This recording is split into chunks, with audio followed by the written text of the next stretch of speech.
का पूर्ण प्रमाण हमारे श्री विठल विपुल बिहारी देव जी, जहाँ परंपरा के स्थान पर हम लोग बैठे हैं, स्वामी श्री हरदास जी के प्रथम शिष्य श्री विठल विपुल बिहारी देव जी, जिनका पद है हमारे माई श्यामा जी को राज। उनके विषय में एक प्रसंग ऐसा आता है कि जब स्वामी श्री हरदास जी महाराज अंतर ध्यान हो गए और जब ये बात उनको पता चली कि हमारे गुरुदेव लीला में प्रवेश कर गए, नित्य निकुंज में प्रवेश कर गए ठाकुर जी की में, इतनी व्याकुलता हुई, इतनी व्याकुलता, इतने विरह आतुर हो गए। उसी समय अपने नेत्रों पर पट्टी बांध ली और संकल्पित हो गए अब संसार देखूंगा ही नहीं मैं, मेरे गुरु के बिना ये संसार है, अब मैं संसार का दर्शन नहीं कर सकता। मेरे गुरुदेव नहीं है इस भूमि पर, उनके चरण चिन्ह नहीं दिखेंगे, यहां की वायु अब उनके तन का स्पर्श करके मेरे पास नहीं आएगी, इसलिए अब संसार का दर्शन मैं नहीं करूंगा। और इतने विरह में रहने लगे, इतने विरह व्याकुल होने लगे कि बस बाकी के सब परंपरा के जो वैष्णव थे, शिष्यगण थे, उनको यही चिंता रहती थी कि हम ऐसा क्या करें कि श्री बिहारी देव जी ठीक हो जाएं।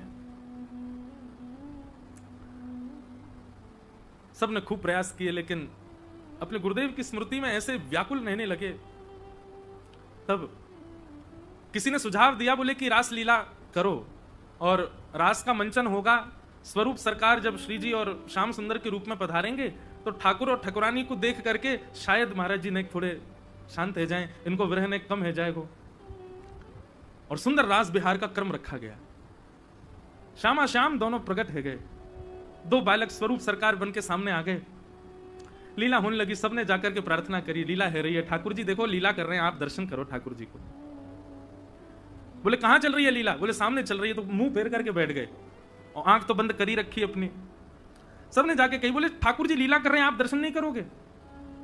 बोले कौन कौन है मंच पे पहले बताओ। बोले ललता जी हैं, विशाखा जी हैं, आदि आदि सखियां हैं और मध्य में श्याम सुंदर हैं और श्री जी के गले में गलवैया डाले ठाकुर जी खड़े हैं, दर्शन करो।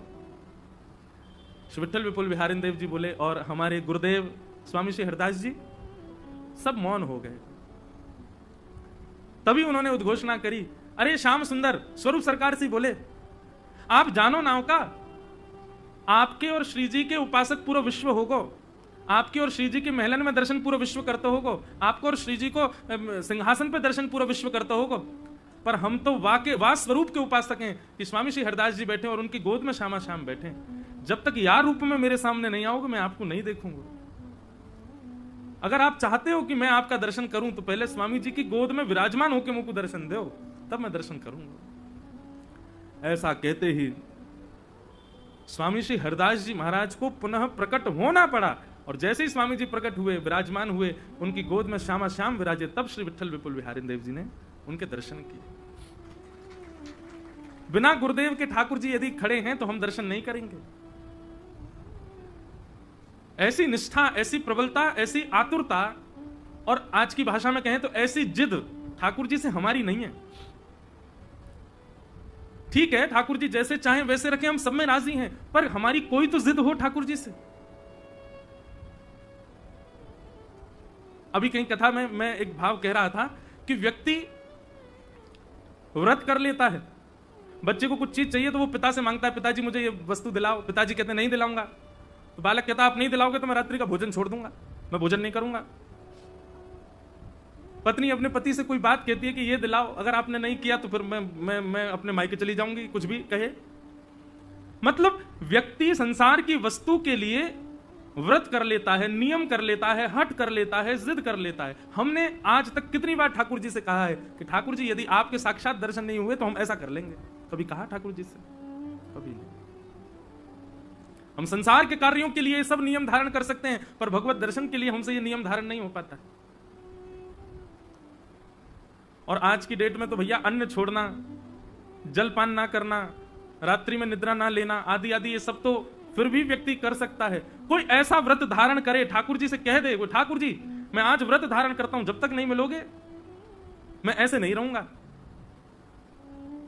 अब मैं कोई व्रत अगर बोल दूंगा ना मन से तो कई लोग कर लेंगे, इसलिए मैं कोई अपनी तरफ से कोई प्रस्तावित व्रत नहीं दूंगा। आप अपने आप विचार करो। और व्रत ऐसा होना चाहिए जिसमें आपको श्रम हो। ऐसा नहीं कि ठाकुर जी जब तक नहीं मिलोगे मैं चाय नहीं पीऊंगा। ठाकुर जी में कौन सी बड़ी बात है? ठाकुर जी जब तक आप नहीं मिलोगे मैं दूध नहीं पीऊंगा, आप नहीं मिलोगे मैं चप्पल नहीं पहनूंगा। ये सारे नियम व्रत ठाकुर जी के प्राप्ति के लिए कोई कठिन नहीं है। ऐसा कोई नियम जिससे ठाकुर जी भी होंगे, अरे ये बेचारों में नहीं मिलूंगा तो ऐसे रहेगो। ठाकुर जी को भी चिंता हो कि या से मिलो, या के दर्शन करो, या को दर्शन दो। तो शाम दाम दंड भेद केवल और केवल संसारी कार्यों के लिए क्यों है? भक्ति में भी हो ना। थक गए, हार गए, काम नहीं कर रहे, सांस नहीं आ रही, पसीना पसीना है गए, परिक्रमा अभी बहुत रह गई, अरे पूरी करेंगे चाहे कछु है जाए, ठाकुर जी मिलेंगे आपके लिए, सब कछु करना। तो ऐसे श्री गिरिराज जी की शरण में हम बैठे हैं। कल भी भूमिका ही रही पूरी कथा में। अब आज प्रथम स्कंद से हम लोग कथा का प्रारंभ करते हैं, फिर बीच बीच में कुछ ब्रज के भाव श्रवण करते रहेंगे। बोलो वृंदावन बिहारी लाल की। जन्माद्यस्य यतोऽन्वयादितरतः चार्थे स्वविज्ञस्वराट् तेने ब्रह्म हृदय आदि कवये मुह्यन्ति यत्सूरयः तेजो वारिमृदां यथा विनिमयो यत्र सर्गो मृषा धाम्ना स्वेन सदा निरस्तकुहकं सत्यं परम धीमहि। श्रीमद् भागवत जी का प्रथम श्लोक है। जन्माद्यस्य यतोऽन्वयादितरतश्चार्थे स्वविज्ञस्वराट्। जो जन्म मरण आदि के समस्त बंधनों से सर्वदा मुक्त हैं, चार्थे स्वविज्ञस्वराट्, जो अविज्ञ हैं, जो अनविज्ञ नहीं है, सब जानते हैं। आप किस भाव से आए हो, किस रूप में आए हो, किस स्थिति में हो, ठाकुर जी को सब पता है। हमारे पूज्य पिताजी महाराज कहते हैं कि ठाकुर जी को क्यों बताना है कि हमारे साथ क्या चल रहा है, उनको पता नहीं है क्या? वे ही तो सब कर रहे हैं, उन्हीं की कृपा से ही सब हो रहा है, तो उनको बताना क्यों है? ठाकुर जी से कभी ये मत कहो कि ठाकुर जी हमारे जीवन में ये सब चल रहा है, आप कुछ बताओ। जिस प्रकार प्रसाद को व्यक्ति बड़े सम्मान से ग्रहण करता है, दोनों हाथ लगा लेता है, और वैसे तो नियम है जब कोई पंचामृत प्रदान करे तो कोई वस्त्र भी नीचे रखो, एक बूंद भी नीचे नहीं गिरना चाहिए। और शास्त्राज्ञा तो यह है कि 3 परत बनाओ वस्त्र की, फिर उसके बाद ऐसे उसमें पंचामृत या चरणामृत लेना चाहिए। प्रसाद को हम कितने सम्मान से लेते हैं, क्यों? क्योंकि ठाकुर जी के चरणों के स्पर्श से हमको प्राप्त हुआ है। क्या हमारा जीवन प्रसाद नहीं है? चाहे हम जैसे हों, चाहे हमारे जीवन में जो हो, क्या वो प्रसाद नहीं है? उसको प्रसाद की भांति स्वीकार करो। सबके जीवन को ठाकुर जी ने किसी ना किसी रूप में कैसे ना कैसे करके निर्माण किया है। हम नहीं जानते कि हमारे कौन से कर्मों का फल है या हमारे किस अपराध का हम दंड भोग रहे हैं। ठाकुर जी को सोचने दो ना, उनको विचार करने दो, हम क्यों चिंतित होते हैं? पर वही बात आ जाती है, शास्त्र आज्ञा करते हैं परोपदेश वेलायाम सर्वे शिष्टा भवन्ति ही, दूसरों को उपदेश देने में सब श्रेष्ठ हो जाते हैं। कई लोग मुझे भी सोचते होंगे, बोले आप बस बोल देते हैं, लेकिन महाराज जी जब जीवन में आता है तो सबको कष्ट होता है। बात सत्य है, कष्ट होना एक अलग बात है। मैं तो विरोधी इस बात का हूं कि जीवन में आने वाली परिस्थिति पर ठाकुर जी को मत कोसो, ठाकुर जी से मत आप कहो कि ऐसा क्यों नहीं। वो सब सोच विचार। एक बार एक व्यक्ति पेड़ के नीचे लेटा था, तो बेर को देखते देखते सोच रहा था, भगवान बिना देखो बुद्धि नहीं लगाई, बेर तो बनाया मीठा, छोटा सा बना दिया, इसको बड़ा बनाते कितना अच्छा लगता। 5-6 लोग मिलकर के काट करके पाते, सबका पेट भर जाता। और छोटे छोटे बेर हैं, एक खाओ उसका रस पूरा एक में आता ही नहीं, पर दूसरा खाना पड़ता है, तीसरा खा, अरे एक बेर कोई बड़ा सा बना देते भगवान ने भी विचार नहीं किया बिल्कुल। और ऐसा सोचते सोचते सो गया। थोड़ी देर बाद वो बेर उसकी नाक पे गिरा। जब उठ करके बेर देख के बोला, नहीं अच्छा किया, छोटा ही बनाया आपने, बड़ा बनाया होता तो मेरी नाक टूट गई होती। ठाकुर जी की सृष्टि पर संशय नहीं, ठाकुर जी के द्वारा प्रदत्त भावों पर कभी संशय नहीं। जैसे ठाकुर जी ने सब प्रदान किया है उसी में राजी रहो, उसी में प्रसन्न रहो। प्रश्न तो ये भी उठ सकता है ना, ब्रजवासियों के बीच में ठाकुर जी रहे, परब्रह्म परमात्मा होते भये भी क्यों गए मथुरा, क्यों गए द्वारिका, क्यों विरह दिया ठाकुर जी ने ब्रजवासियों? वो तो इतने प्रिय हैं। ठाकुर जी की किसी भी क्रिया पर आप संशय और आक्षेप या प्रश्न चिन्ह नहीं लगा सकते, वो सब जानते हैं। इसलिए भागवत के प्रथम श्लोक में ही लिखा है, चार्थे स्वविज्ञ स्वराट। वो अविज्ञ हैं, अनविज्ञ नहीं है, सब जानते हैं। और तेने ब्रह्म हृदय आदि कवये मुह्यन्ति यत्सूरयः। आदि कवि ब्रह्मा को भी जिन्होंने ज्ञान उपदेश किया, और बड़े बड़े देवताओं को भी अपनी लीला से जिन्होंने मोहित करके रखा है। ठाकुर जी की लीला पर हम मानव लोग ही प्रसन्न होते हैं ऐसा नहीं, देवता भी मोहित हो जाते हैं, देवता भी आकर्षित हो जाते हैं। जब नंद नंदन श्री कृष्ण अपना श्रृंगार करके नंद भवन से बाहर आते हैं ना महाराज, उस समय आकाश में भूचाल जैसा आ जाता है, देवताओं में अफरा तफरी मच जाती है। एक तो होड़ लगती है एक दूसरे के पीछे चढ़े देखवे के काजे, और यदि कोई नैन भर के देख ले ठाकुर जी को वही मूर्छित हो जाता है। श्री कुंभन दास जी का एक पद है बहुत सुंदर, नयन भर देखूं नंद कुमार, नयन भर देखूं नंद कुमार। सब लोग गाओ मेरे साथ। अष्ट सखाओं के भाव प्रकट होंगे कथा में, उनके पदावली गाई जाए, सरल हैं सहज हैं, आप सब हमारे संग गाओ। हे नयन भर देखूं नंद कुमार, नयन भर देखूं नंद कुमार, नयन भर देखूं नंद कुमार, नयन भर देखूं नंद कुमार, हे नयन भर देखूं नंद कुमार, नयन भर देखूं नंद कुमार। दिन ते सब भूल गए हूँ, दिन ते सब। ये एक प्रकार से श्री कुंभन दास जी ये बता रहे हैं कि जिस दिन ठाकुर जी दिखे ना, वाके बाद कहा होएगा। ठाकुर जी जातना नैन भर के आपने देख लिया, वाके बाद की स्थिति आपकी कहा होएगी। ता दिन ते सब भूल गई हूँ, ता दिन ते सब। भैया श्री कुंभन दास जी ना यहीं तलेटी में बैठ के गायो करते, नेक दूरी पे, और श्री कुंभन दास जी के खेत यहीं हैं पीछे ही। और इन खेतन की महिमा बताऊं, यहां श्री कुंभन दास जी बीज ले करके चलते, और पीछे हल लेकर के कुंभन दास जी चलते, और अपनी पीतांबरी में बीज लेकर के ऐसे ठाकुर जी चलो करते, और कुंभन दास जी हल चलाते, ठाकुर जी बीज डालते इन्हीं खेतन में, यही गिरिराज जी की तलेटी में। ऐसे श्री कुंभन दास जी तो साक्षात साधारण नहीं है। ठाकुर जी भाव से उनको बोलते, ए कुंभना कुंभना कुंभना कह करके पुकारते। वही श्री कुंभन दास जी कह रहे हैं, जब ठाकुर जी दिख जाएंगे तो क्या होगा। ता दिन ते सब भूल गई हूँ, ता दिन ते सब बिसरो पति परिवार, बिसरो पति परिवार, नयन भर देखूं नंद कुमार, नयन भर देखूं नंद कुमार, नयन भर देखूं नंद कुमार, नयन भर देखूं नंद कुमार। दूसरी स्थिति, बिन देखे हो विवश भये हूँ, बिन देखे हो, बिन देखे हो विकल भये हूँ, बिन देखे हो अंग अंग सब हार, अंग अंग अंग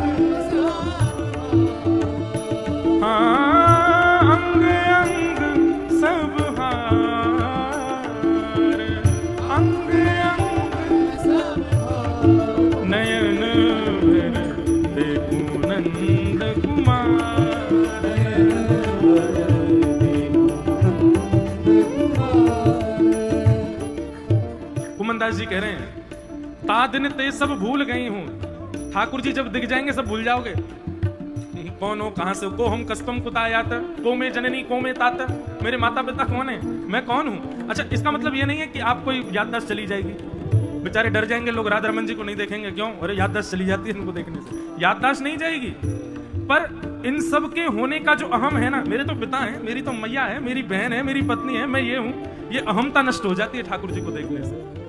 और ये सब बात आप ठाकुर जी को देखेंगे उससे होगा नहीं, ठाकुर जी की दृष्टि आप पे पड़ गई तो ऐसा होगा। ता दिन ते सब भूल गई हूं, बिसरो पति परिवार। और फिर दूसरी स्थिति श्री कुंभन दास जी कह रहे हैं, बिन देखे हूं विकल भई हूं। ठाकुर जी नहीं दिखेंगे तो ऐसे विकल हो जाओगे जैसे फड़फड़ाती मछली। दर्शन को नैना तपे, वचन सुनन को कान, मिलवे को ही रात पे, ही के जीवन प्राण, गोवर्धन वासी सांवरे, तुम बिन रहो ना जाए। ऐसी स्थिति हो जाएगी। कुंभन दास जी के चरित्र में इतना सुंदर भाव आता है। श्री कुंभन दास जी बैठ करके ठाकुर जी के सामने कीर्तन गा रहे थे, तभी किसी व्यक्ति ने आकर के पीछे से कुंभन दास जी के कान में कुछ कह दिया और वो सुनते ही कुंभन दास जी गाते गाते मूर्छित हो गए। सब लोग खड़े हो गए, पूछने लगे क्या हुआ क्या हुआ, कहा भैया ये कैसे कुंभना कैसे गिर गए हो? उस व्यक्ति ने बताया, बोले कुंभन दास जी का एक पुत्र खत्म हो गया, मैंने आके बता दी इनको तो ये मूर्छित ही हो गए। ओहो, पुत्र की मृत्यु की बात सुन के कुंभन दास जी मूर्छित हो गए। तभी गोसाई विठलनाथ जी भीतर से आए, बोले नहीं नहीं नहीं, ये पुत्र की मृत्यु से बेहोश नहीं हुआ है। गोसाई जी ने जाकर के कान में कही, है कुंभना, मोहे पता तू या हमारे बेहोश है कि भैया अब सूतक लग गए, अब मंदिर कैसे आऊंगा, अब ठाकुर जी को कैसे देखूंगा, लेकिन तू चिंता मत कर, मैं ऊपर वाली खिड़की खोल दूंगा, तू बाहर ही वह खिड़की में से ठाकुर जी को देख जाए करियो। और जैसे ये बात सुनी कि गोसाई जी कह रहे हैं खिड़की में से देख जाए करियो, सोई कुंभन दास जी उठ करके बैठ गए और प्रणाम करे, बोले जय हो भगवान, बड़ी कृपा आपकी जो आपने ये अनुग्रह प्रदान किया। मैं तो ये सोच रहा हूँ 13 दिन तक अब कैसे जीऊंगा। मतलब उनको इस बात की चिंता नहीं पुत्र मर गया है, वो इस बात से परेशान है कि मैं ठाकुर जी को देखूंगा कैसे। बिन देखे हूं विकल भये,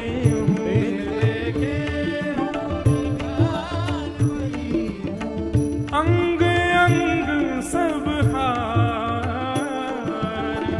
अंग अंग सब हार, नयन भर देखूं नंद कुमार, नयन भर देखूं नंद कुमार, नयन भर देखूं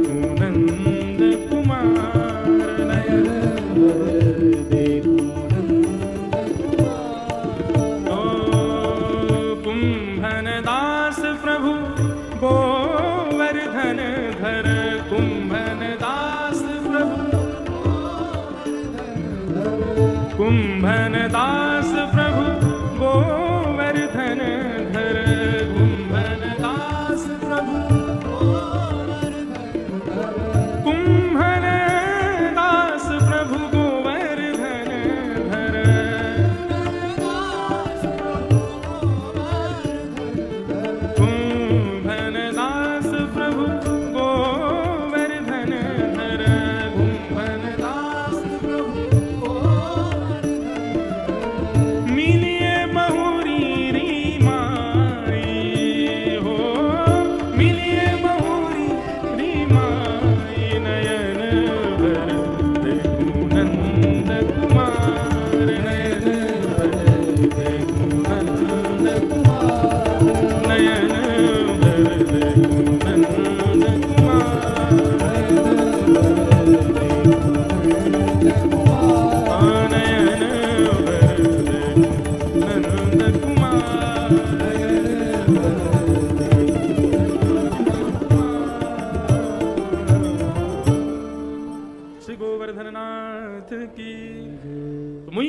सूरय।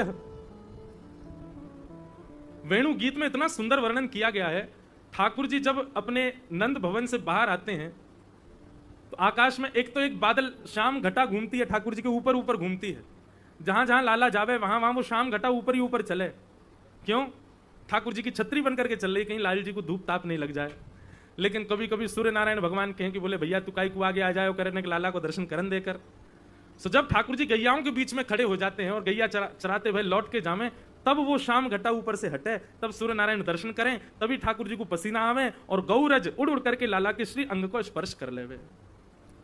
मुह्यंति यत् सूरय, ये सारे देवता मोहित रहते हैं ठाकुर जी के दर्शन के लिए, लालायित रहते हैं। और तेजो वारी मृदाम यथा विनिमयो यत्र त्रिशर्गो मृषा। हम लोग 5 वस्तुओं में बंधे हुए हैं, पृथ्वी अग्नि जल वायु आकाश। ये 5 तत्व इनके अधीन हैं, हम इनसे विपरीत कभी नहीं जा सकते। परंतु ठाकुर जी, ये 5 ठाकुर जी के अधीन है, ठाकुर जी इनके अधीन नहीं है। लेकिन एक बात अभी अभी मन में आई कि ठाकुर जी भी अधीन नहीं है और ठाकुर जी के उपासक भी इन 5 के अधीन नहीं है। पृथ्वी अग्नि जल वायु आकाश, इन 5 तत्वों का ज्यादा प्रभाव ठाकुर जी को भजवे बारे इन पे भी ना होवे। स्वामी श्री हरदास जी महाराज जब स्वर छेड़ते थे, उन्हीं के शिष्य हैं तानसेन, जिनके लिए प्रसिद्धि है कि वो दीपक राग गाते तो दीप प्रज्वलित हो जाते, मल्हार राग गाते तो बादल गरजने लग जाते। परंतु ये भाव केवल ठाकुर जी के लिए नहीं है, ठाकुर जी के भक्त भी 5 तत्वों को अपने अधीन कर लेते हैं। स्वामी जी भी जब स्वर छेड़ते थे तो वर्णन देखा गया है कि आकाश में सूर्य चंद्र एक साथ प्रकट हो जाते थे, एक दिशा में सूर्य दूसरी दिशा में चंद्र, मानो दोनों मानो आज्ञा मांग रहे हों कि बताइए भोर होनी है कि रात्रि करनी है। ऋतुएं आकर के सामने खड़ी हो जाती थी कि आगे का भाव क्या है, वर्षा का प्रादुर्भाव करना है, शिशिर ऋतु को आना है, ग्रीष्म काल को आना है, किस काल को, काल नक्षत्र ये सब अधीन हो जाते थे स्वरों के। तो केवल ठाकुर जी के अधीन नहीं है पंचतत्व, ठाकुर जी को भजवे वारी के भी पंचतत्व अधीन हो जाते हैं। अरे पंचतत्वन की तो कहा चले, मृत्यु अधीन हो जाती है। कैसे बड़े बड़े महापुरुष हैं, वे अपनी मृत्यु तक टाल देते हैं। हमारे ब्रज में कई ऐसे संत हैं जिनको, एक हमारे गोवर्धन में श्री मास्टर बाबा रहते थे, पूज्य पंडित श्री गया प्रसाद जी महाराज के अनन्य सेवक। अच्छा, आप सब लोगों को, जो लोग बाहर से आए उनको बता दूं, यहां से आप नेक आगे जाएंगे दान घाटी की ओर तो श्री तलेटी की ओर पंडित श्री गया प्रसाद जी महाराज की समाधि है, वहां जरूर प्रणाम कर आइएगा। एक बार श्री बाबा को जरूर, ये जो हम जय जयकार बोलते हैं ना, बाबा के लाला की जय, लाला के बाबा की जय, लाला बाबा दोनों की जय, ये पंडित जी महाराज का ही उद्घोष था। ऐसे श्री पंडित जी महाराज, पंडित श्री गया प्रसाद जी महाराज, उन पर बड़ी कृपा, ठाकुर जी साक्षात दर्शन देते थे उनको। उनकी एक ही सेवा थी, पूरी दुनिया परिक्रमा करती है पर वो सोनी करते हुए परिक्रमा करते गिरिराज जी की, झाड़ू लगाते हुए। और किस भाव से, उनकी ब्रजभाषा इतनी मधुर, बोलते माने नाए इन नंद को लाला माने नाए, मैं याके मारे पूरा मार्ग सुंदर बनाए दूं कि आवेगो कोमल चरणन ते चलेगो तो कहीं आके कांटे नाए लग जाए चरणन में। लेकिन जे माने नाए, मैं कितनू कांटे इनको किनारे कर दूं, जेठ में भर के लावे और सब्र इनको बीच में डाल दे, माने नाए फिर रोवे, मेरे पापा पाम में लग गई। ठाकुर जी प्रत्यक्ष दर्शन देते थे श्री पंडित गया प्रसाद जी महाराज, इसी गिरिराज जी की तलेटी में। उन्हीं बाबा के अनंत चरण सेवक रहे श्री मास्टर बाबा महाराज। तो पिछले से पिछले अधिक में जब यहां कथा हुई थी, अधिक मास में, तो प्रथम दिन पूज्य श्री मास्टर बाबा महाराज पधारे। बाबा, बिल्कुल सत्य घटना अभी अभी स्मृति में आई है। तो बाबा ठीक नहीं थे, स्वास्थ्य उनका अनुकूल नहीं था, लेकिन मैंने निवेदन किया तो बाबा पधारे कथा में। कथा में आए, थोड़ी देर कछु प्रवचन किया, फिर व्यासपीठ को प्रणाम करने आए। तो मैंने कि बाबा एक दिना और कृपा कर दियो। तो फिर बोले लाला नंदोत्सव तो चौथे दिना होएगो? बोले हाँ। तो बोले यावार के नंदोत्सव में ऐसा भाव रखूंगा कि मैं प्रयास करूंगा कि मैं आऊं और नंद भवन के भांति उत्सव करूंगा। यावार कहा बोल के गए कि नंद भवन के भांति उत्सव करूंगा। नंदोत्सव पे नंद भवन के भांति मतलब खूब सारी सामग्री लुटवाएंगे, खूब आनंद, नंद बाबा बन के बाबा आएंगे, ऐसा उनको भाव लग रहे हो जैसे वो बोल के गए। हमने कि ठीक है बाबा, आप पधारी हूं। चौथे दिन कथा नंदोत्सव था, सब बालकों को भेजा, जाओ बाबा को ले आओ। तो वहां जैसे ही गए तो बोले बाबा को स्वास्थ्य ने खराब है गए हो, बाबा तो वृंदावन गए उपचार के लिए रामकृष्ण मिशन में, लेकिन बाबा ने सामग्री मंगाई है लुटावे के काजे, तो खिलौना और टॉफी और जो जो सामग्री वो सब गाड़ी में भरवा के भिजवा दें। बोले बाबा शाम तक लौट के आवेंगे और बाबा को ऐसा कहना है कि नंदोत्सव की पहली बधाई में ही मैं आ जाऊंगा। प्रतीक्षा चल रही थी, बाबा आ रहे होंगे, बाबा आ रहे होंगे, लेकिन फिर सूचना मिली ज्यादा स्वास्थ्य ठीक नहीं है, बाबा नहीं आ पा रहे, आप उत्सव करो। तो प्रथम बधाई जैसे ही गाई, ब्रज में है रही जय जयकार, नंद घर लाला जायो है। बधाई आज्ञा मान करके शुरू करी थी कि बाबा कह रहे हैं कि मैं आ ना पाऊंगा, बधाई शुरू करो। तो बस फोन पे बात हुई, किसी बालक की उन्होंने इशारा किया, मैंने बधाई प्रथम अंतरा गा रहा था मैं, और प्रथम अंतरा में जैसे पहुंचे सोई आए, बोले बाबा तो प्रस्थान कर गए, बाबा तो लीला में प्रवेश कर गए। और मैं उत्सव करते करते, नंदोत्सव करते करते मेरे नेत्रों के आगे ऐसा दर्शन भयो, बाबा मानो कह रहे हो कि मैं तो नंद भवन जाके ही उत्सव करूंगा। यार मानो साक्षात गोलोक धाम नंद भवन में ही बाबा पहुंच गए हो और वही नंदोत्सव मना रहे हो। संत जनन की वाणी, रसिक जनन की वाणी, इनके अधीन मृत्यु होवे, इनके अधीन सब तत्व है जाएं, ये इन तत्वन के और मृत्यु के अधीन नहीं होते, इनके अधीन सब हो जाए। ये नाम जप और ठाकुर जी की सेवा को प्रभाव होवे। पूज्य बाबा बता में, पूज्य हमारे महाराज जी रसिका पागल बाबा, आप श्री ने एक बार कही, बोले लाला बड़ी गर्मी है रही है, स्वामी जी को एक पद गाऊं, वह पद को गाऊंगा, देखियो वर्षा होएगी। और बाबा तो बड़े, जिनने दर्शन किए होंगे वे सब जानते होंगे, बिल्कुल ब्रजवासी इनके भाव में रहते। और जैसे ही स्वामी जी महाराज को पद गानो प्रारंभ किया बाबा ने, आप प्रत्यक्ष दृष्टा है वास रूप के, कि तुरंत ही महाराज जी इतनी चिलचिलाती गर्मी में बादल आए और वर्षा होने लगी। अपने आप वर्षा गिरन लगी और जैसे ही पद विश्राम भयो सारे बादल गायब और फिर से धूप निकल आई। तो ये पंच तत्व ठाकुर जी के अधीन नहीं है, ठाकुर जी के जो अधीन है चाहे वाके भी अधीन हो मैं ये। तेजो वारी मृदाम यथा विनिमयो यत्र शर्गो मृषा धामना सेन सदा निरस्त कुहकम सत्यम परम धीमहि। ऐसे परम सत्य श्री ठाकुर जी को हम बारंबार प्रणाम करते हैं, ऐसे ठाकुर जी को हम बारंबार वंदन करते हैं। भागवत जी का मंगलाचरण चल रहा है, 3 श्लोकों में मंगलाचरण है।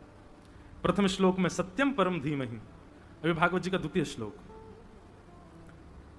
धर्म प्रोजित कैतवोत्र परमो निर्मत्सराणां सताम् वैद्यं वास्तवमत्र वस्तु शिवदं तापत्रयोन्मूलनम् श्रीमद्भागवते महामुनिकृते किं वा परैरीश्वरः सद्यो हृद्यवरुध्यते त्रिकृतिभिः शुश्रूषुभिस्तत्क्षणात्। भागवत जी का दूसरा श्लोक है। धर्म प्रोजित कैतवोत्र परमो, श्रीमद् भागवत जी की कथा सुनवे वाले के चित्त में धर्म प्रकट नहीं होगा, परम धर्म प्रकट होगा। धर्म और परम धर्म में अंतर क्या है? अगर ब्रज में रसिक जनन के बीच में कहूं तो तिलक लगानो, कंठी पहननो, नाम जप करनो, ब्रजरज की सेवा करनो, ब्रजवासीन की सेवा करनो, ये धर्म है सके ब्रज में। पर परम धर्म क्या है? दूसरे को भी सिखानो, ये परम धर्म है। अपने कल्याण की भावना ये धर्म है, पर दूसरे की भी कल्याण हो, दूसरे को भी हितकार हो, ये परम धर्म है। मैं अकेलो श्याम सुंदर को प्राप्त करूं, ये धर्म है, पर मेरे संग संग सबरे प्राप्त करें, ये परम धर्म है। ये भागवत जी सिखाती हैं। भागवत सुनने वाले श्रोता के चित्त में परम धर्म का बीज बोता है। वो अपने तक सीमित ना रखे गोवा भाव को, सबको प्रदान कर देगो। परम धर्म। और श्रीमद् भागवत में परम धर्म के लिए दूसरी बात क्या कही गई है, बहुत ध्यान से सुनिएगा।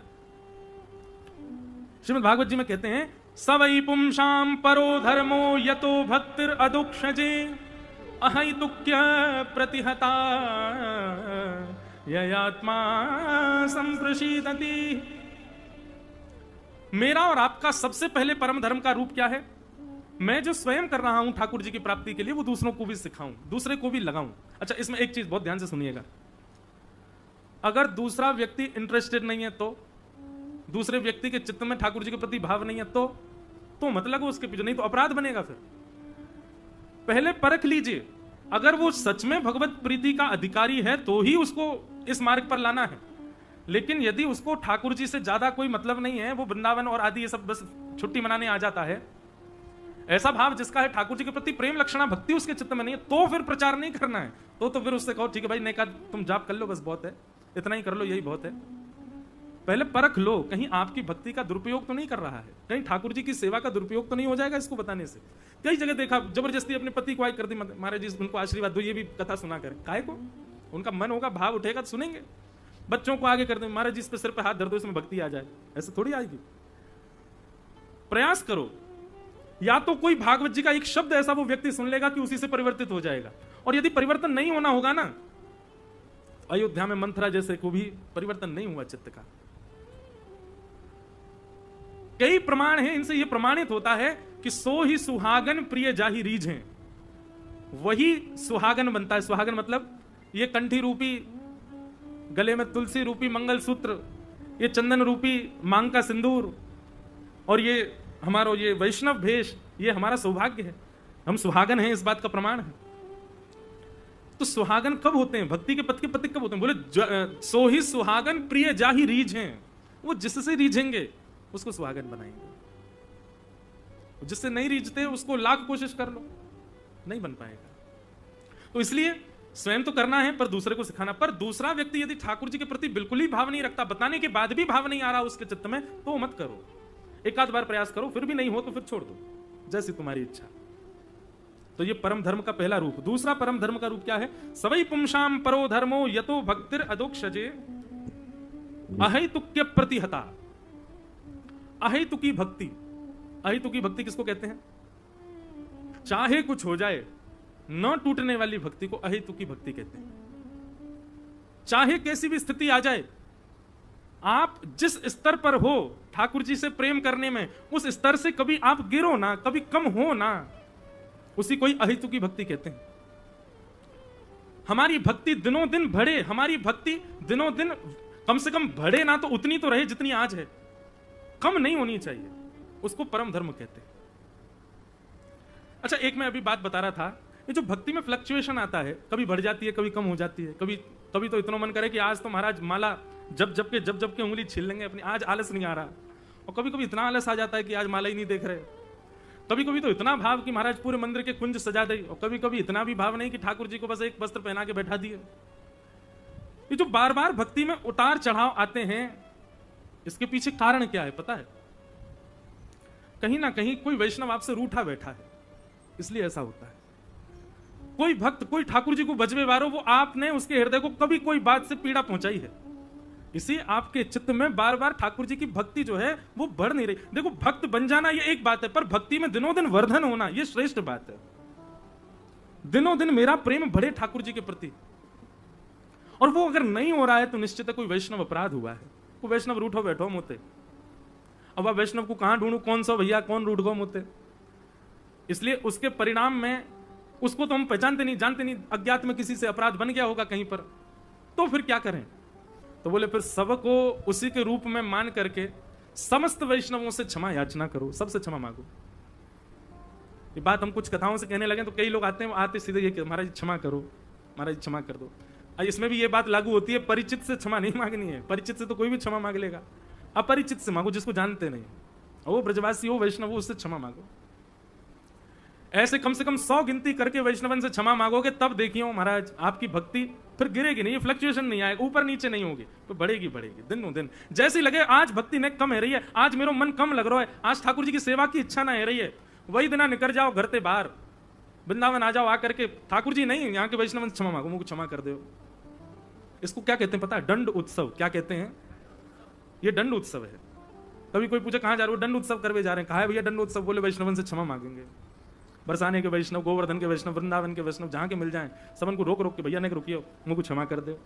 सामने वाले को अपने आप हृदय पिघल जाएगा, भैया तेने क्यों कहा है जो तू कुछ क्षमा कर दूं? बोले बस मैंने किया अपराध, तुम मुझको क्षमा कर दो। अरे भैया तेने, अरे बात मत करो, बस सिर पे हाथ धर क्यों कह दो क्षमा कियो। ऐसे 100 वैष्णवन से भी क्षमा मांग ली ना महाराज, हम व्यासपीठ पर बैठ करके कह रहे हैं आपकी भक्ति में गिरावट नहीं आएगी, भले ही स्थिरता आ जाए, नीचे नहीं जाएगी भक्ति। तो यहां पर परम धर्म का दूसरा रूप क्या बताया? सवई पुंसाम परो धर्मो यतो भक्तिर अदोक्षजे। अदोक्षज भगवान की अहितु की भक्ति करना, निरंतर वर्धमान भक्ति करना, और निरंतर वर्धमान ना हो तो कम से कम स्थिर भक्ति करना। ये पद से च्युत होने वाली भक्ति ये अपराध जन्य होती है, अपराध के कारण हम भक्ति में क्षीण होते हैं। वो भक्ति अगर हम कर रहे हैं तो ये परम धर्म नहीं है हमारा।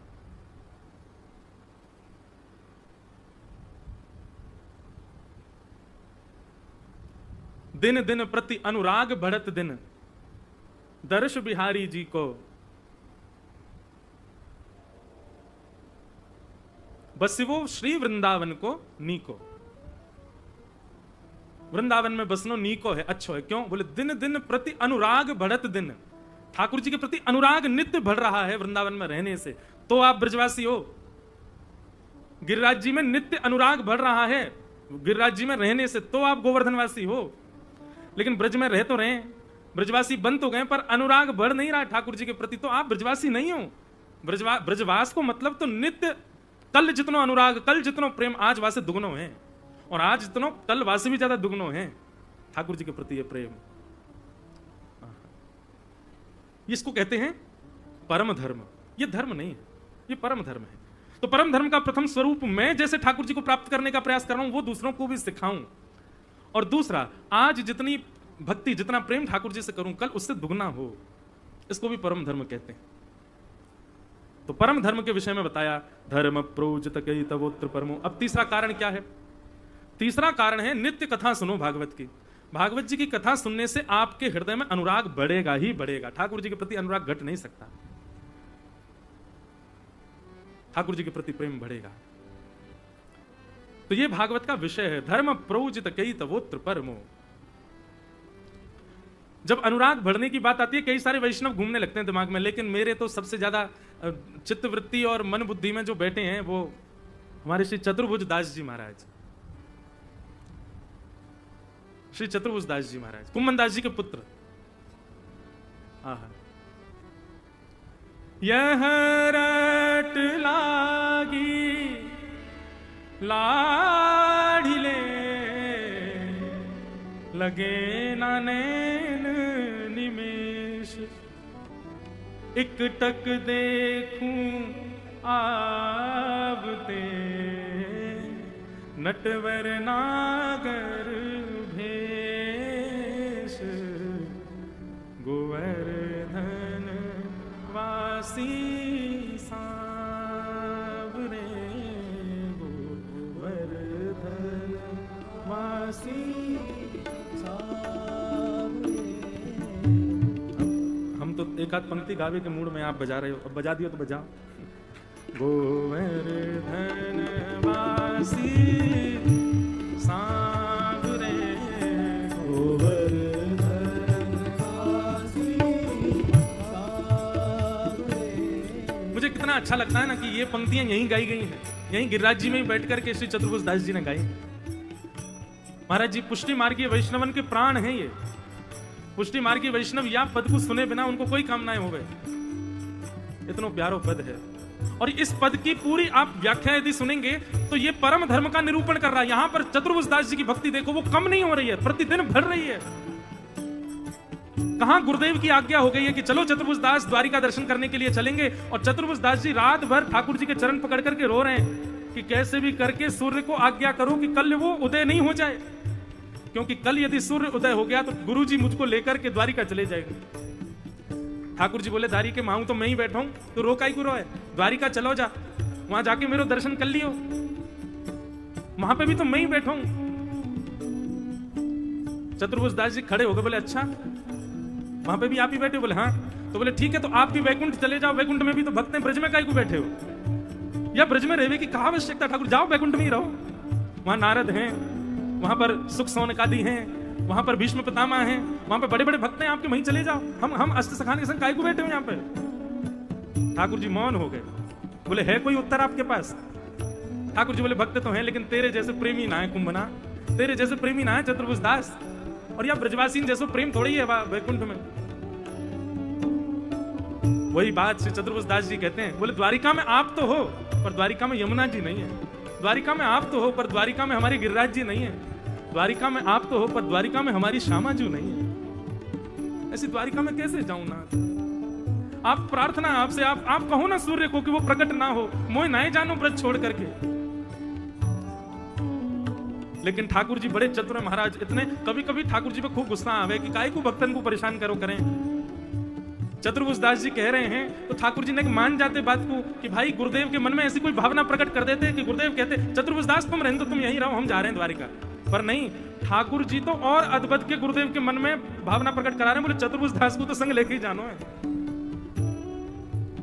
इससे प्रमाणित होता है कि विरह यही देते हैं, हमने कोई अपराध नहीं किया जो विरह आ रहा है, यही देते हैं विरह। सुबह का सूर्य उदय हुआ, झांक झांक के ठाकुर जी को देखते हैं, बोले आप कुछ करोगे नहीं ना, कर दो ना प्लीज, रोको ना कैसे भी करके मुझे। तभी गुरुदेव आगे बोले ए चतुर्भुज दास चलो द्वारिका निकलना है, गुरुदेव की आज्ञा कैसे टाल सकते हैं। निकल गए, गुरुदेव के पीछे पीछे चलते जा रहे हैं, बार बार ठाकुर जी को देखते जा रहे हैं, बोले आपको दया नहीं आ रही है ना, आप मुझे खुद से दूर भेज रहे हो ना। जब तक गिरिराज जी दिखते रहे, जब तक पर्वत दिखता रहा, जब तक ध्वजा दिखती रही, तब तक तो कुछ नहीं। पर जैसे ही गिरिराज जी का अंश दिखना बंद हुआ, वही मूर्छित होकर के गिर गए।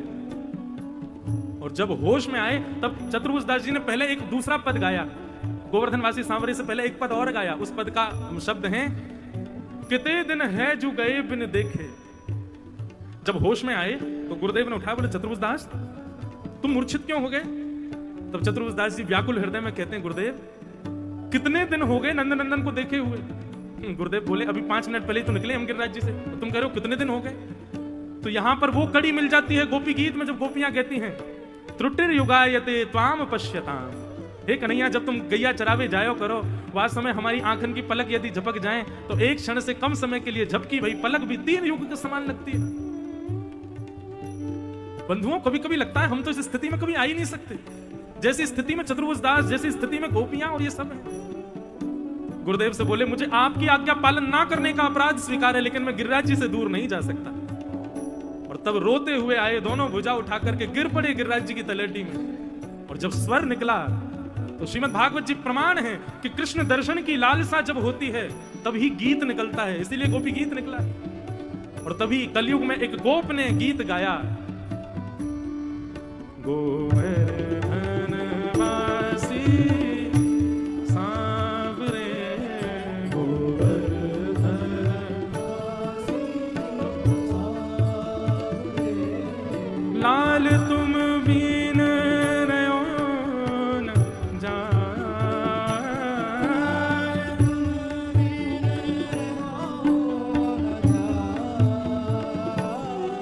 लाल तुम बिन रहो न जाए, गोवर्धन वासी सांवरे, गोवर्धन वासी सांवरे। मैं पूरा पद तो नहीं गाऊंगा, बहुत बड़ा है, पर मैं रोज एक दो पंक्ति गाऊंगा।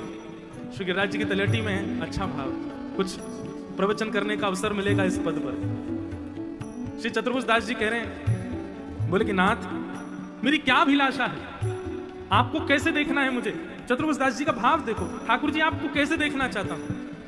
हे बंक चितई मुस्काई के, सुंदर वदन दिखाए, ओ बंक चितई मुस्काई के,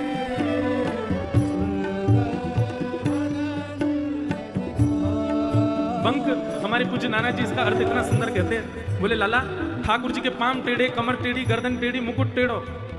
लेकिन आज चतुर्भुज दास जी ने एक बात और बताई, बोले कहा, बोले जे लाला जब मुस्कुरावे ना तो केवल एक तरफ के होठ पीछे जामे, दोनों ने पीछे ना करे।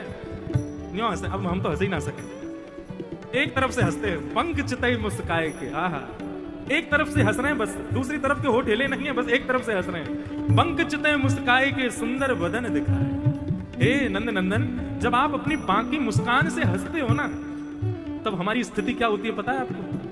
लोचन तड़पे मीन जो,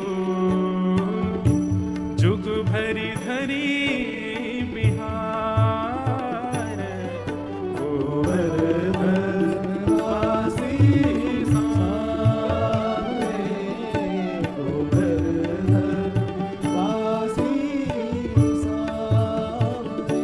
जैसे मछली जल के बिना तड़प जाती है नाना, ऐसी स्थिति आप करके चले जाते हो, क्योंकि आपकी एक क्षण की वो मुस्कान, उसके बाद आप चले जाते हो। हमारी स्थिति तो ऐसी हो जाती है, बिन जल मछली। हे नाथ, आपके बिना अब नहीं रह सकते। श्री गोवर्धन वासी सांवरे, श्री गोवर्धन वासी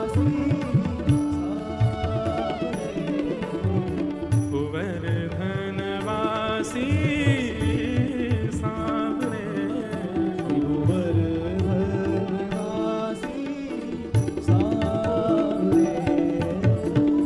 कहते हैं अहेतुकी भक्ति, और इसी को कहते हैं परम धर्म। और यही मेरा आपका, हर कंठीमाला धारण करने वाले का, हर वैष्णव तिलक धारण करने वाले का, हर ठाकुर जी की सेवा करने वाले का यह धर्म कर्तव्य है कि उसके चित्त में अहेतुकी भक्ति आए। ठाकुर जी प्रिय लगने चाहिए, हर दिन अति प्रिय लगने चाहिए, ना रह पाए उनके बिना, ऐसी स्थिति हमारी होनी चाहिए जैसी यहां पर श्री चतुर्भुज दास जी की है। आहा, एक टक देखूं आवते नटवर नागर वेश। हे नाथ, मेरी तो एक ही अभिलाषा। बोले क्या? बोले एक वृक्ष के नीचे बैठा रहूं और 24 घंटा केवल आप मुझको आते जाते दिखाई देते रहो, बस, और कुछ नहीं चाहिए। इसी को कहते हैं अहेतुकी भक्ति। तो धर्म प्रोजित कैतवोत्र परमो निर्मत्सराणाम सताम। सबसे पहला भागवत का विषय क्या है? अहेतुकी ठाकुर जी की भक्ति होना। दूसरी बात, भागवत का अधिकारी कौन है? इस अहेतुकी भक्ति का अधिकारी कौन है? अहेतुकी भक्ति किसके चित्त में टिकती है, रुकती है? ध्यान से सुनो। जिसके चित्त में मात्सर्य दोष नहीं है, मात्सर्य दोष किंचित भी यदि किसी के चित्त में है तो अहितु की भक्ति नहीं कर पाएगा। अहितु की भक्ति समझ गए ना सब, नित्य बढ़ने वाली भक्ति, वर्धमान भक्ति। और यदि किसी के चित्त में मात्सर्य दोष है तो वो ठाकुर जी की अहितु की भक्ति नहीं कर पाएगा। अहितु की भक्ति, मात्सर्य दोष का मतलब दूसरे की उज्ज्वलता से, दूसरे की श्रेष्ठता से व्याकुल हो जाने वाला व्यक्ति, उसको कहते हैं मात्सर्य दोष से युक्त व्यक्ति। किसी की श्रेष्ठता देख करके किसी की प्रति ईर्ष्या का भाव प्रकट कर लेना, इसको कहते हैं मात्सर्य दोष। किसी का रूप सुंदर है, वाणी सुंदर है, अंग प्रत्यंग सुंदर है, उसकी क्रियाएं सुंदर, और आप उससे ईर्ष्या कर रहे हो। पधारो महाराज, आगे आ जाओ। सब लोग इधर देखो, यहां देखो। गिरिराज जी भी आ जाए पीछे, तो मत देखियो। विपिन राज सीमा से बाहर, हरिहु को ना ही निहार, रे मन वृंदा विपिन बिहार। हनुमान जी महाराज विकल होकर कथा सुन रहे थे, नेत्रों से आंसू गिर रहे थे। राम जी से देखा नहीं गया, राम जी प्रकट हो गए। हनुमान तुम रो मत। हनुमान जी ने जैसे देखा राम जी आ गए, बोले आप क्यों आ गए? बोले कथा चल रही, तुम बहुत रो रहे थे इसलिए हम आ गए। बोले भगवान अभी जाओ यहां से, अभी 2 घंटा कथा रह गई है, सुनने दो पहले, आपसे बाद में मिलूंगा। बोले तुम तो मेरे विरह में व्याकुल। बोले विरह कथा दे रही है, आप तो आ गए यहाँ पे, आप जाओ ना, मुझे सुनने दो कथा। 2 घंटा बाद मिलना, कथा हो जाए फिर। ठाकुर जी ऐसे हमारी कृपा करते हैं। तो जय पधार विराज महाराज। श्री शिवम साधक जी महाराज पधारे हैं, खूब खूब प्रणाम, खूब खूब वंदन आपको। तो निर्मत सराणाम सताम, मात्सर्य दोष से युक्त व्यक्ति। मात्सर्य दोष मतलब किसी के प्रति ईर्ष्या का भाव, किसी की श्रेष्ठताओं से आप प्रसन्न नहीं होते हो, इसी को मात्सर्य दोष कहते हैं। और भक्त के अंदर मात्सर्य नहीं होना चाहिए। मात्सर्य दोष नष्ट नहीं हुआ है तब तक जाप करते रहो, नाम जप। मात्सर्य दोष नष्ट ना हो जाए तब तक परिक्रमा करते रहो। अच्छा एक बात बताओ, ये परिक्रमा करने का, नाम जप करने का, तिलक आदि करने, इसके पीछे उद्देश्य क्या है आपका? ठाकुर जी की प्राप्ति। हम बड़ी जल्दी सीधे 10वीं सिद्धि पे क्यों चढ़ रहे हो? सबसे पहले सुनो हमारी बात। ये परिक्रमा करना, नाम जप करना, आदि आदि नियमों का पालन करना, इनमें सबसे पहले अपने दोषों की शुद्धता का नियम रखो। हम में क्रोध बहुत है, पहले क्रोध कम करना। ठाकुर जी के लिए पहले श्रृंगार तो करो अपना, शुद्ध तो बनो, वैसे बन तो जाओ जिससे ठाकुर जी प्रसन्न हो। हम किस लिए नाम जप कर रहे हैं? कि नाम जप के प्रभाव से, इससे जो भी पुण्य हो, उस पुण्य से हमारा क्रोध कम हो, हमारे भीतर काम की भावना कम हो, हमारे भीतर दोष कम हो। हम गिरिराज जी की परिक्रमा क्यों कर रहे हैं? बोले गिरिराज जी की परिक्रमा इसी भाव से कर रहे हैं, हमारा ये दोष है, ये दोष ठाकुर जी के लिए अच्छा नहीं है, ठाकुर जी की प्राप्ति में ये दोष हमारा कैसे भी टूटे। और अवधि क्या होनी चाहिए? तब तक उस नियम का पालन करते ही रहो जब तक दोष निवृत्त ना हो जाओ, तब तक करो।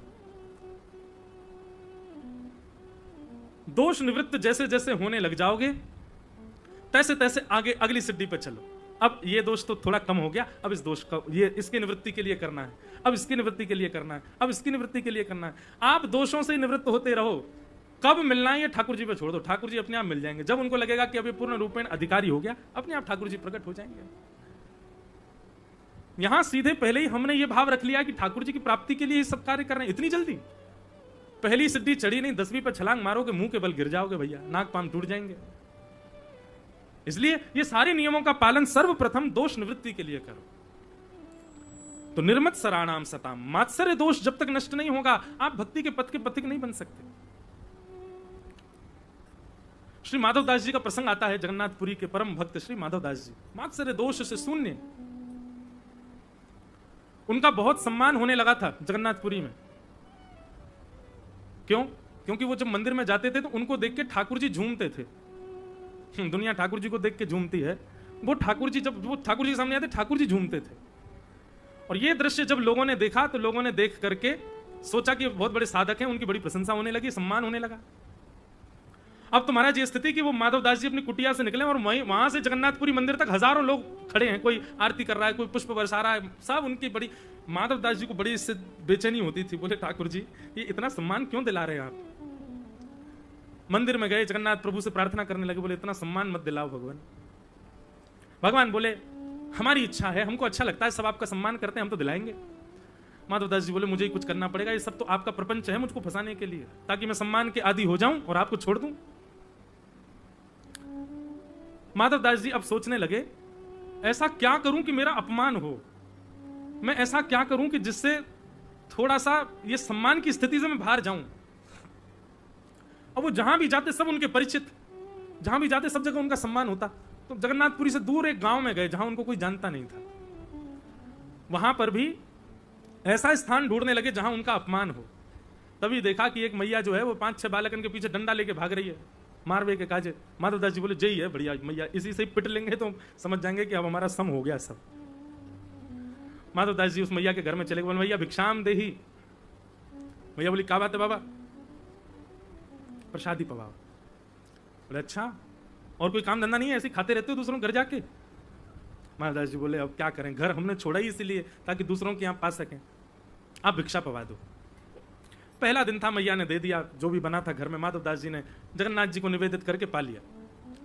दूसरे दिन माधवदास जी फिर पहुंच गए, बोले माते भिक्षाम देही। मैया बोली, कल दी तो थी। बोले कि भूख तो एक ही बार थोड़ी लगती, बार बार लगती, पवाओ। मैया को लगी जे बाबा तो ऐसी आता रहेगा यहाँ पे, कुछ ऐसा करूं कि ये बाबा कल से नहीं आवे। तो मैया थोड़ी चतुर तो थी, उसने भीतर जाकर के सब्जियों में नमक डाल दिया, किसी में मिर्च डाल दी, किसी में नींबू निचोड़ दिया, इतनी खट्टी और कसैली कर दी सब्जी की बाबा खा के भाग जाएगा, कल से नहीं आएगा। माधवदास जी ने जैसे प्रसाद पाया, प्रसाद पाते नींबू ज्यादा नमक ज्यादा, अलग ही पता चल रहा था कि अलग से डाला है और ये इसलिए डाला है कि ये मुझसे पिज्जा छुड़ाना चाह रही है। पर माधवदास जी ने तो खूब प्रेम से पाया, महाराज एक दाना नहीं छोड़ा। मैया बोली, बाबा कैसा लगा? बोले, बहुत स्वाद, कल से ज्यादा स्वाद। मैया बोली, नमक मिर्च और नींबू तो कोई प्रभाव ही नहीं कर रहे इस पर। कोई बात नहीं, 2 ही बार पाएगा, अब तो शायद नहीं आएगा। तीसरे दिन माधवदास जी फिर पहुंच गए, माते भिक्षाम दे। तीसरे दिन भी पवा दिया। मैया बेचारी बड़ी परेशान, बोले कहां से मैं अब क्या करूं। एक दिन कोई पड़ोस में लड़ाई हो गई थी, वैसे उनका दिमाग बड़ा चढ़ा हुआ था, गोबर का चौका लगा रही थी घर में कपड़ा से। इतने में ही माधवदास जी आ गए, माते भिक्षाम देही। मैया बड़बड़ा रही थी, बोले लड़ती हैं मुझसे, ऐसे करती हैं, ये करती हैं, इनको देख लूंगी, सब जानती नहीं है अभी मुझको। इतने में माधवदास जी आए, माते भिक्षाम देही। ये और आ गया, पकड़ करके पोंछा फेंक करके मारा, बोले ये ले भिक्षा, आज इसी कोई पाले भिक्षा में। माधवदास जी के मुंह पे आकर के जब पोंछा लगा, माधवदास जी नाचने लगे, बोले आज अच्छा लग रहा है मुझको, अब लग रहा है कि मेरा सम्मान थोड़ा कम हो गया, अब मेरी भक्ति बनी रहेगी चित्त में, अब ये कम नहीं होगी। ये जगन्नाथ जी ने बड़ा सम्मान करवा दिया था मेरा, आज तो आनंद आ गए। मैया को दंडवत प्रणाम किया, खूब प्रणाम किया, बोले मैया बड़ी कृपा आपकी। माधवदास जी बोले, भिक्षा जो मिली है स्वीकार तो करनी है, पर मैं तो पोंछा स्वीकार कर लूंगा, लेकिन मेरा तो नियम है कि भिक्षा पहले जगन्नाथ जी को देता हूं, अब ये पोंछा ये जगन्नाथ जी को कैसे दूं। तो माधवदास जी तुरंत गए, उसको जल से धो लिया और उसके जो रोए थे उनको अलग अलग करके दीपक बना करके घी डाल करके अग्नि प्रज्वलित करके जगन्नाथ जी की आरती कर दी उससे, और श्री जगन्नाथ जी को निवेदित कर दिया। निर्मत सराणाम सताम, यही प्रसंग ऐसा ही सुनाई देता है श्री हरिराम व्यास जी का। श्री हरिराम व्यास जी संतों की इतनी सेवा करते थे कि एक बार एक संत उनकी परीक्षा लेने पहुंच गए और हरिराम व्यास जी कुटिया में जाकर के बोले, व्यास जी हमको बहुत जोर से भूख लगी, जल्दी प्रसाद पवाओ। तो हरिराम व्यास जी बोले, भगवान श्री जुगल किशोर ठाकुर जी विराज रहे हैं, प्रसादी अभी ठाकुर जी के लिए सिद्ध हुई है, अभी जा रही है मंदिर में, ठाकुर जी प्रसाद पालेंगे, भोग लगा देंगे, फिर उसके बाद प्रसाद हम पाएंगे। संत क्रोधित हो गए, बोले हम इतने भूखे प्यासे तुम्हारे यहां आशा लेकर के आए और तुम हमको अभी और इंतजार करने के लिए आज्ञा करते हो, हमसे कहते हो कि ठाकुर जी पालें फिर पाना। हरिराम व्यास जी समझ गए, बोले ठाकुर जी आपके भोग तो सब जगह लग रहे हैं, पर ये संत जन बड़े भूखे हैं। तो अपने सेवकों को आज्ञा की, बोले जुगल किशोर जी के लिए दोबारा प्रसादी बन जाएगी, ये थाली पहले महाराज जी को पवाओ। संत जन पाने लगे और जैसे ही पाने लगे तो बोले, अरे ये तो बिल्कुल स्वाद नहीं बना, और स्वाद नहीं बना ऐसे करके थाली दूर करने लगे। हरिराम व्यास जी बोले, हम दोबारा रसोई से बोले फिर प्रतीक्षा की बात करते हो, और संत को क्रोध आया, महाराज उठा करके थाली फेंक दी और हरिराम व्यास जी के मुंह पे ही फेंकी। हरिराम व्यास जी तो आनंदित हो गए, नेत्रों से अश्रु गिरने लगे, संतों के चरण पकड़ लिए, बोले नाथ हमने तो सुना था कि संत बड़े कृपालु होते हैं, पर आज प्रत्यक्ष देख लिया। चरणों में गिरे हरिराम व्यास जी को जब देखा तो वो संत जो परीक्षा लेने आए वो अपनी परीक्षा तो भूल गए, उठाया, बोले कि अरे हम तो तुम पर क्रोध कर रहे थे, तुम्हारी परीक्षा ले रहे थे कि तुम उल्टा क्रोध करोगे, पर तुम तो आनंद, क्या ऐसा भाव लगा कि तुम चरणों में गिर गए। श्री हरिराम व्यास जी बोले संत जन जिस थाली में प्रसाद पाते हैं उसमें अपना तिनका प्रसाद छोड़ते हैं, उस तिनका प्रसाद को पाने से भक्ति बढ़ती है। पर आप तो इतने दयालु कि आपने पाते पाते पूरी की पूरी थाली छोड़ी नहीं, मेरे मुंह पे ही मार दी, मेरे मुंह में ही मानो पधरा दी। आपने तो बड़ी कृपा की नाथ। ऐसी ऐसी स्थिति है हमारी, बताओ हम लोग हैं दूर दूर तक ऐसे कहीं से भी? बिल्कुल नहीं। इसलिए यहां पर लिखा निर्मत्सराणाम सताम, जब तक मात्सर्य दोष चित्त से निवृत्त नहीं होगा, नष्ट नहीं होगा, तब तक अहेतु की भक्ति नहीं आएगी चित्त में। निर्मत्सराणाम सताम वैद्यम वास्तवमत्र वस्तु शिवदम तापत्रयोन्मूलनम। वैद्यम वास्तवमत्र वस्तु शिवदम, ठाकुर जी से संबंध कराने वाली ये भागवत की कथा है। भागवत की कथा बंधुओं मैं कहा करता हूं, अन्य अन्य साधनों की पूर्ति के लिए मत श्रवण कीजिए। आपके काम रुके हुए बन जाएं, आपके पितृ मुक्त हो जाएं, आपके ऊपर अन्य अन्य कृपा हो जाएं, ठाकुर जी आपके ऊपर कृपा बनाए रखें, आदि आदि भावों से आप कथा मत सुनो। भागवत की कथा के प्रति तो केवल एक संकल्प होना चाहिए। जब कभी भी आपके यहां अवसर हो कथा करने का, कराने का, कुछ भी हो, पंडित जी से कहना हाथ में जल दीजिए और संकल्प लीजिएगा। क्या? कृष्ण प्राप्ति करम सस्वत, कृष्ण प्रेम की प्राप्ति। इसी भावना से, इसी साधना से और इसी संकल्प से ही भागवत की कथा सुननी चाहिए। कृष्ण प्रेम मिलता है भागवत की कथा से। गोपी प्रेम की भिक्षा दीजिए, कैसे हूँ मोहे अपनों कर लीजिए। तुर गुण गावत दिवस बितावत, दृग बरसावत, मैं हूँ प्रेम विभोर श्री राधे कीजे कृपा को। यही अभिलाषा होनी चाहिए कथा सुनने के पीछे।